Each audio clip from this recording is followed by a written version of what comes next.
High, আজকে 17 September grand combat combo card. তো যারা যারা নেননি আসেন একসাথে নিয়ে নিই। তো ফার্স্ট কার্ড ফার্স্ট অপশনেরই এইটা, ঠিক আছে। এটা হচ্ছে আমাদের first card, done.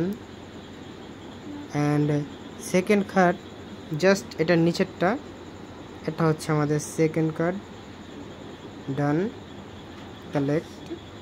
And third কার্ডের জন্য আমাদের যেতে হবে থার্ড অপশনের একেবারে নিচে এইটা, এটা হচ্ছে আমাদের থার্ড কার্ড, ডান, ক্লেম। ওকে, তো যারা যারা কম্বো কার্ডটা নেননি তারা তারা এখনই নিয়ে নেন। আর যারা আমার চ্যানেলে এই প্রথম আসছেন, প্লিজ ছোটো ভাইয়ের চ্যানেলটাকে সাবস্ক্রাইব করে দিন, লাইক করে দিন। অ্যান্ড এটা যদি এখনও কেউ জয়েন না হয়ে থাকেন তাহলে ডিসক্রিপশনে লিঙ্ক দেওয়া রইল, জয়েন হয়ে নেবেন। তো টিল দেন টেক কেয়ার, আল্লাহ হাফেজ।